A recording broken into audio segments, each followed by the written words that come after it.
Hi, everyone. My name's Phil Wagler with the World Evangelical Alliance's Peace and Reconciliation Network.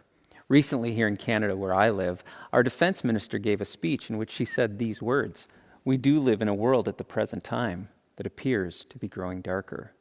The world does seem to have a problem. The world is in unrest. People are in distress, with 100 million people displaced presently, according to the United Nations. There is shattered shalom. And we've all experienced this in different ways. Of course, there are wars going on right now in different parts of this world. There's struggles for power. Money, of course, always plays into these things in some way, shape, or form. We have pollution and great concern over what's happening with creation.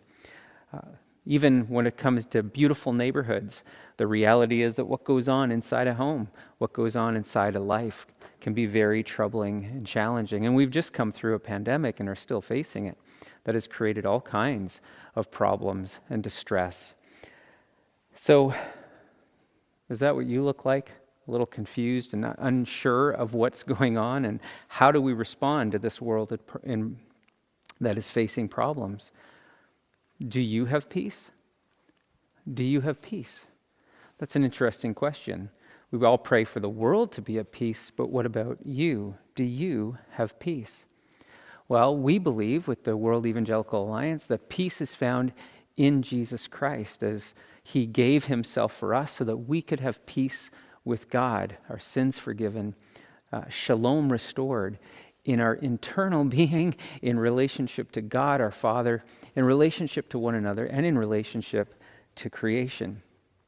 And those who've given themselves to Christ have been given a vision.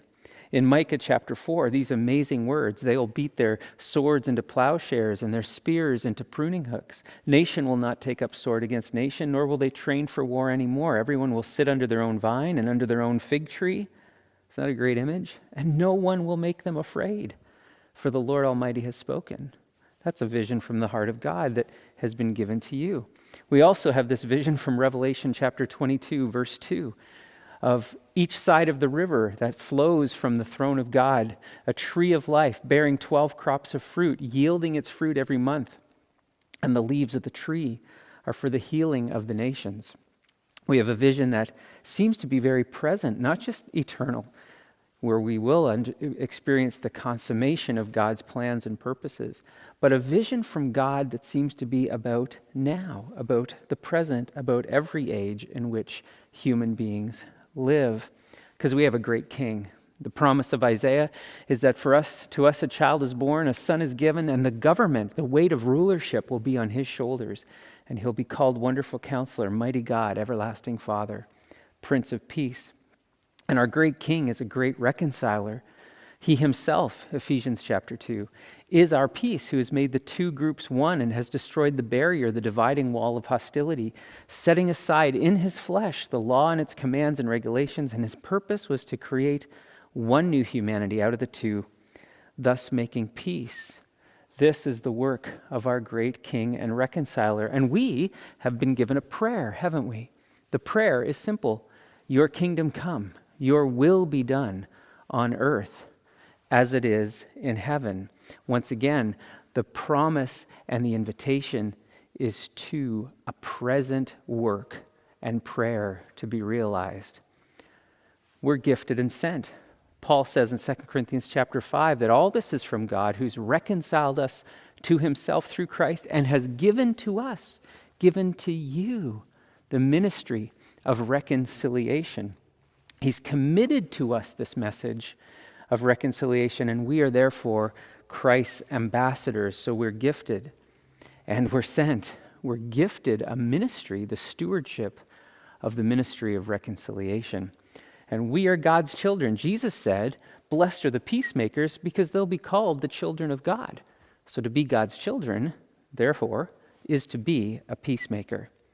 Now, this is the world that God so loved, with all these challenges that we outlined a few minutes ago. This is the world God so loved. And where are you? Who are you? What are you in this great big world that appears to be getting darker?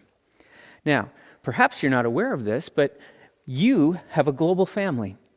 If you're a part of an evangelical church, part of a denomination in the country of Canada, you're part of a global family of 650 million siblings. That's what makes up the World Evangelical Alliance. And it's a global family uniting for gospel witness and discipleship, figuring out how to do this together, serving one another across cultures, strengthening one another, and spurring each other on. And here in Canada, that's with the Evangelical Fellowship of Canada.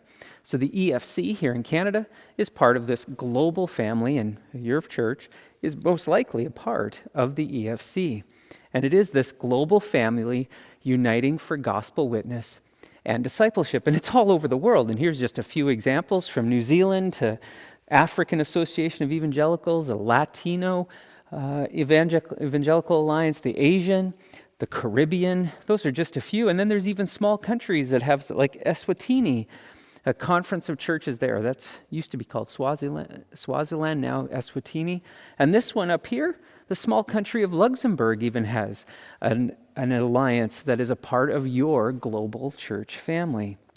And so back in 2000 and toward the end of 2016 and 2017, the United Nations approached the world's great religions and said, hey, can you help us with all these conflicts that are going on? And the question was asked, can evangelical Christians help? Or are we just part of the problems?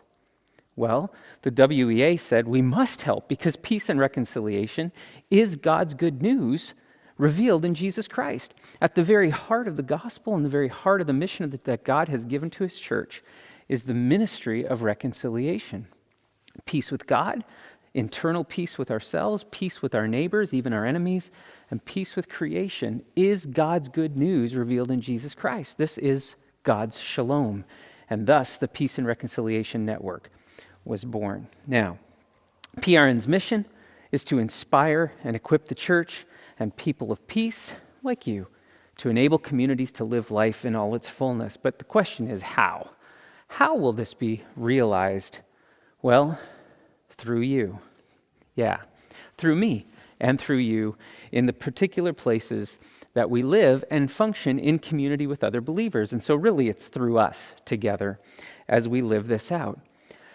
So the WEA has a commission, the Peace and Reconciliation Network, of which I'm a part of, and we work through you. We work through national associations of churches all over God's world.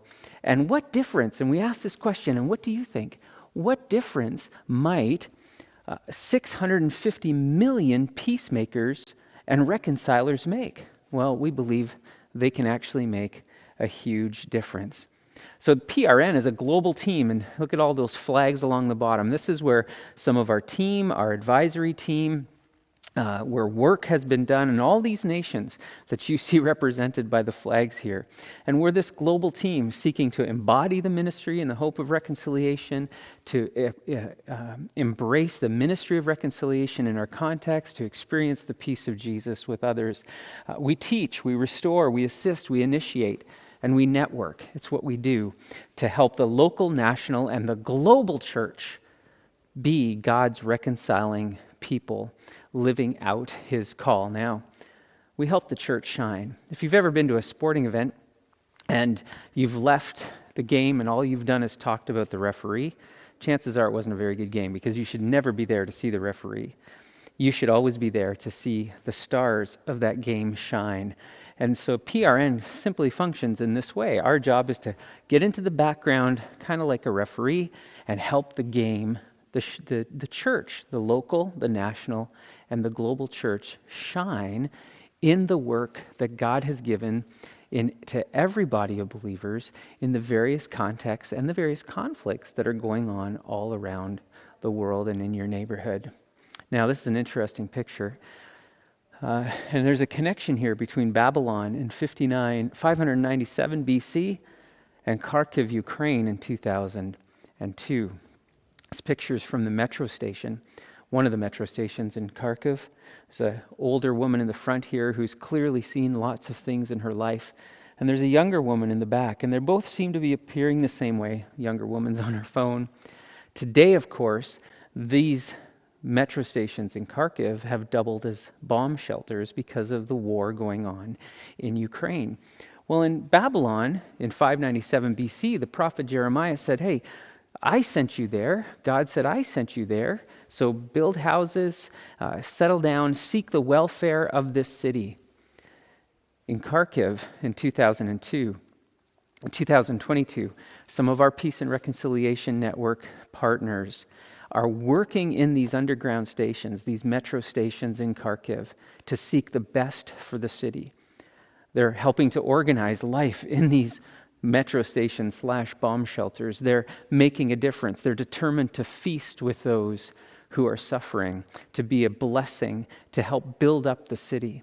And there's the connection between Babylon in 597 and Kharkiv in 2002.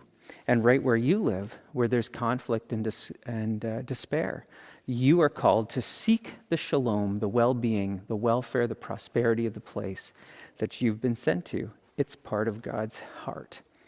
So why am I telling you all this? Well, it's to inspire you to your Christian call as a peacemaker and a reconciler. We all have this call. It's not optional. It's not for activists. It's for disciples just like you. It's also to introduce you to our next goals. PRN is desiring to be rooted in all our world evangelical alliances, and there's lots to do to make that a reality. Even though we have an expanded global team, as you saw those flags down below, we need more, and we desire to be rooted in all WEA regions to help equip and inspire the church. We also have a goal to see churches as centers of reconciliation, to work with these alliances, to see every local church a center of reconciliation, a place of hope in their community. And we desire an expanded and funded global team. So the invitation here is for you to join us, to pray, to practice, and to partner, to pray for our Father's kingdom to come on earth just as it is in heaven. Are you praying big prayers? Who are you praying with? The world is growing darker. Need people like you praying. Invite you to practice shalom, to practice reconciliation. If you don't, who will? And God has given us the tools and His Holy Spirit in order that we can do that. And then perhaps you'd consider partnering financially so that this work can expand and grow throughout the world. Now, in 2022, as a Canadian goal, we'd love to see $100,000 raised. And you can join in this if you feel this is part of God's call on your ministry life and your discipleship life. You can give through the Evangelical Fellowship of Canada using the code WEAPRN. And you can go to evangelicalfellowship.ca to join in. Thanks for listening. God bless you. Now go make peace every day.